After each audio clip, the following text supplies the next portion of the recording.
Reggae is a child that's born in Jamaica but grew up in London, and so grew up in England. You know, like it was tailored to the London vibe. The record business is not like what it used to be years ago, but we're still going on. And we try to keep reggae going. Reggae is such a great music, you know. Everybody loves reggae.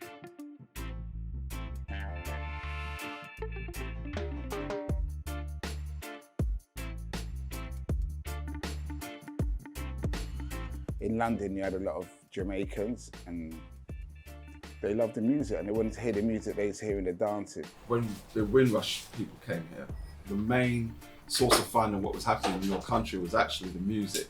There's a lot of records that they were made in Jamaica, but some of them never even hit the streets as hard in Jamaica as they did in London, let's say. The first one I selected is a tune called Telephone Line by Tony J. Then we've got some British lovers rock, this is Maxi Priest. Then we have the Queen of Reggae, Marcia Griffiths. It's Sweet Bit of Love, also Play Me. Everybody had a sound system. When you was at school, your gang was your sound. On a Saturday, you probably went to the barbers and you went to record shop. The record shop is the hub of the community, you know. It is where people get information about what's going on. Because by going to the record shop, you could hear the latest thing that's taking place in Jamaica, the latest trend. When people came to Peckins when my dad was alive, they was buying music, but they were getting like a history lesson. There were very few record shops left that you could go to, so you'd find them and you'd spend time in them, and they were small. It was a small thing for quite a long time. You had to be there, that record shop on that Friday, right throughout, or Friday to hear what's the latest stuff, what's the latest thing, you know? The great Halton Ellis. Another thing that Halton Ellis made is very good. 2/7 Clash. The great Scatterlight. Been known universally all around the world, you know. Aisha. She sings some great roots English music on that. It's about Brixton. No country per capita has pressed more records in Jamaica and had more recording studios. The musicians in Jamaica are great. They can take anything and recreate it, give it a completely different life, which makes it danceable for us. But reggae music was outselling a lot of UK stuff. It was an outlet for all the youth. When you were at school, the girls were making tunes. Back in the 70s, back in the 80s, we were making records. Everybody wanted to sing, and the amount of amazing stuff that came out of it was fantastic. And I think what we did was we gave an identity to the kids growing up in this country to say, like, you can do this. Daddy Vigo is a sound system man. He's the family of Gladstone Anderson, Aubrey Adams from Jamaica. In my kind of way of thinking, he's like one of the heroes of reggae music. He's driven around all the producers from Jamaica.